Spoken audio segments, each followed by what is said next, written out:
Oke teman-teman, balik lagi sama gua di channel Explore Life with Dika.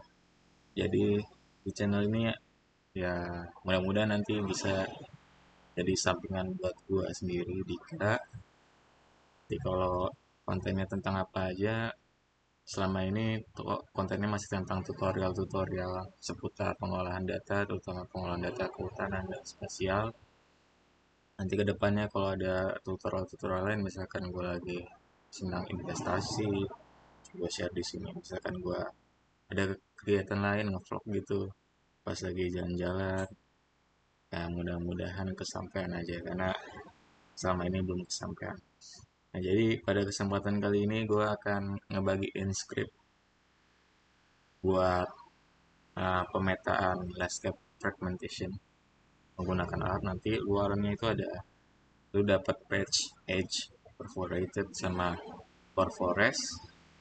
Nah, ini um, skrip ini dibuat berdasarkan jurnal yang gue baca ini.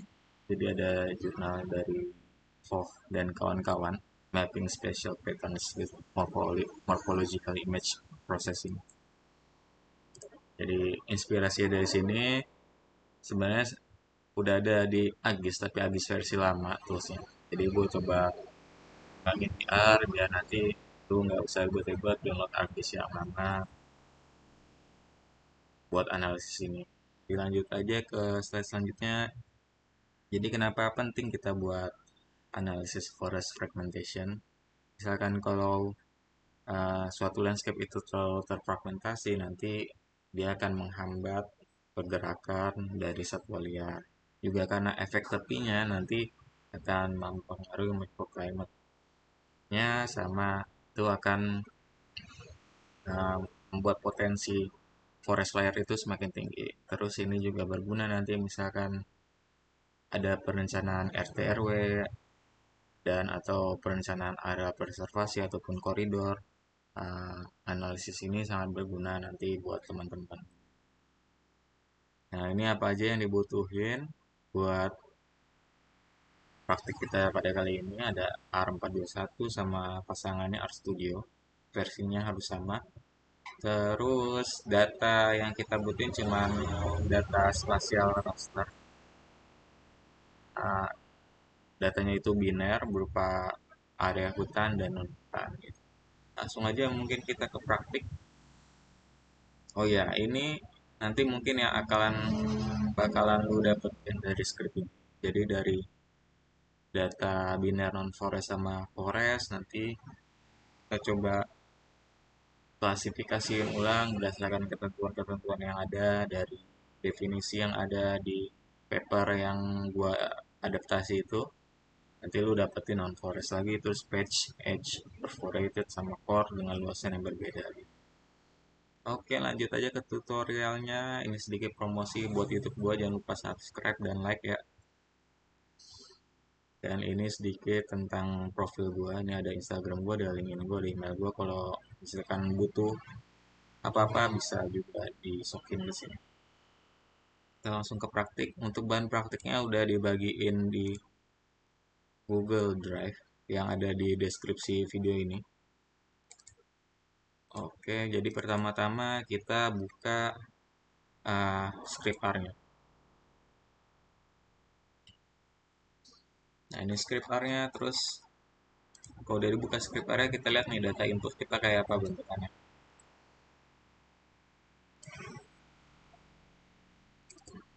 Jadi data input kita namanya land use, land cover, relatif. Coba kita masukin ke ArcMap ya. Loading.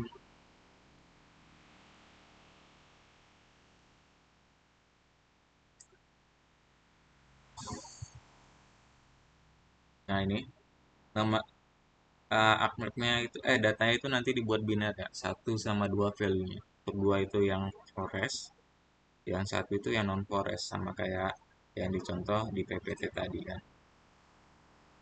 Non forest sama forest. Nanti kau udah tahu nih isi datanya apa, kita lanjut jalanin di R. Jadi buat script di R sendiri, pertama-tama kita coba menginput datanya. dan menginstal package-nya dan meload package-nya. Karena di sini udah gue install package-nya, nanti lu jalanin script area dari baris ke-13 atau baris ke-12.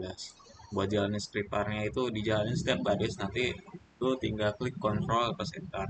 Karena ini udah nih, udah gue install. Nanti gue lewatin, jadi gue langsung ke sini. Kalau kalian nanti, kalau belum ada package ini, ada Terra sama ggplot, kalau belum ada, nanti di control enter-nya dimulai dari baris ke-12. Karena gue udah ada, gue mulai dari baris ke-16 dan 17. Nah, ini tempat lokasi input data kita sama output data kita. Terus ini data raster kita. Pastiin uh, lokasi direktorinya sama, sama penamannya juga sama. Nanti kalau berbeda bisa disesuaikan sama tempat penyimpanan Bapak Ibu dan penamaan Bapak Ibu. Masa membahasnya juga. Oke, ini formatting dasarnya aja buat input sama output kita. Terus kita masukin parameternya. Jadi kita udah definisiin forest value itu dua, non forest itu satu. Terus nanti lu bisa custom juga, misalkan untuk lebar dari edge-nya atau tepinya itu 100 meter, 200 meter, 300 meter, nanti bebas. Kalau di sini kita buat 100 meter nanti. Udah, terus kita atur grid intervalnya buat layouting sama decimal place for axis labels in kilometers. Oke, kita coba load rasternya. Terus yang pertama kita akan membuat masking buat data forest sama non forest. Nanti kita pisahin nih data raster yang forest sama non forest jadi dua dua layer. Tadi kan satu layer aja, jadi satu. Sekarang jadi dua dipisah. Untuk yang kalau terdefinisi sebagai forest nanti nilainya satu, terus sisanya NA. Kalau non forest, kalau dia terdefinisi sebagai non forest nanti nilainya satu, terus kita yang tidak termasuk nilai NA. Oke. Terus selanjutnya kita akan menghitung jarak dari non forest. Tujuannya buat apa? Biar kita tahu nih suatu pixel yang ada di forest itu termasuk core atau masih periphery atau batasnya gitu. Kita jalankan. Terus selanjutnya kita akan mengidentifikasi forest patch. Jadi, kalau sesuai sama PPT, forest patch itu adalah small isolated forest areas. Berarti forest itu adalah hutan yang tidak memiliki core kan. Nah, ini script ini fungsinya untuk membahasakan pemrograman untuk mendefinisikan bahasa kita. Setelah itu kita coba mengidentifikasi edge forest-nya atau tepi luar hutan ya. Jadi berdasarkan ketentuan yang tadi kita edge forest-nya itu 100 meter. Oke. Terus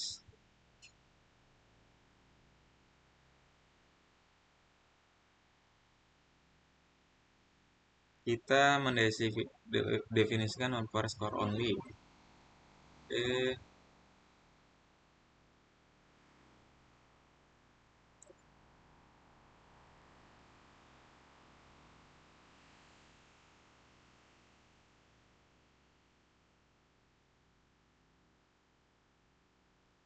Selanjutnya kita akan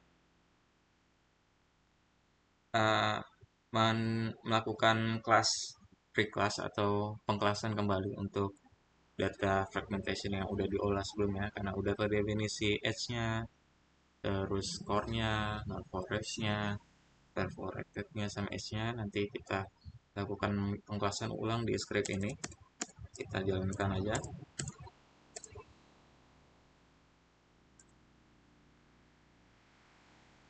Terus karena script pengklasan sebelumnya core-nya itu masih satu, kelas core-nya itu masih satu, itu nanti kita bagi berdasarkan luasannya ada di script ini.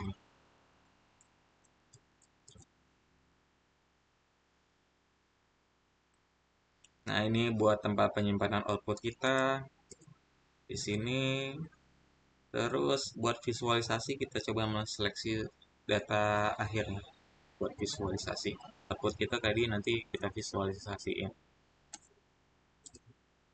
Ini buat longitude sama latitude kita, nilai X sama Y-nya, terus layoutingnya di sini. Untuk forest non forest layoutingnya di script step nomor 8. Terus step nomor 9 itu untuk layouting fragmentation map. Sebentar, ini langsung keluar nih hasilnya. Bisa dilihat, masa membahasnya juga bisa dilihat.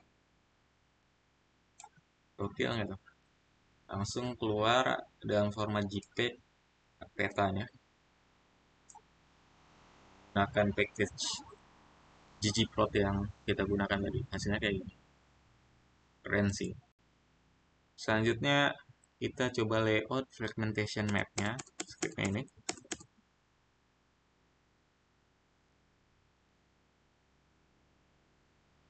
Kita lihat.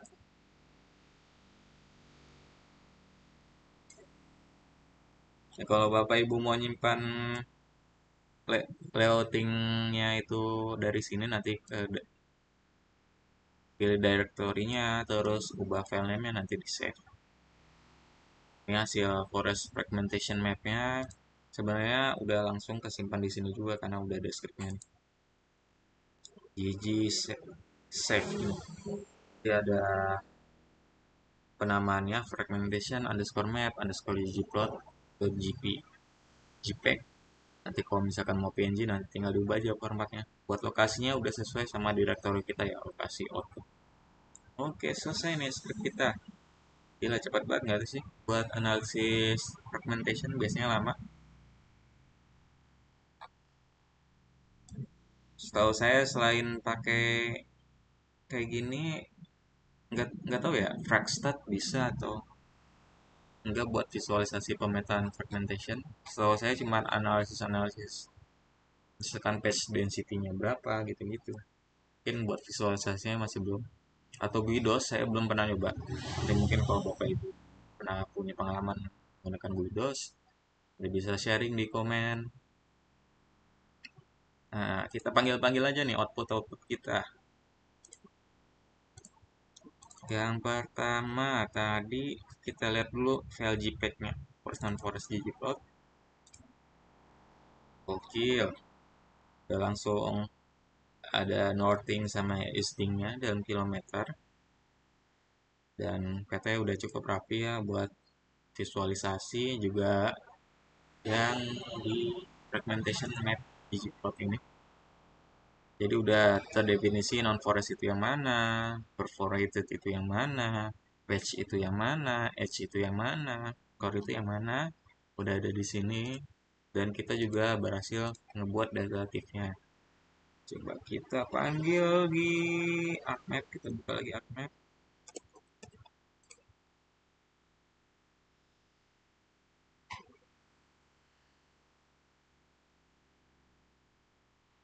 Atau ya sebenarnya bisa di ArcMap atau QGIS, kalau ini ArcMap ya.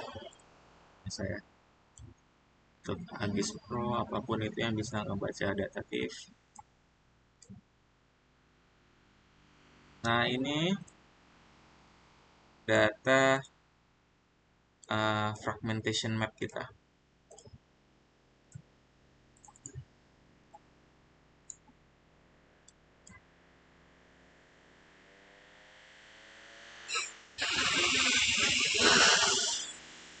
Tag warna. Ganti warnanya lebih berwarna-warni. Nah, jadi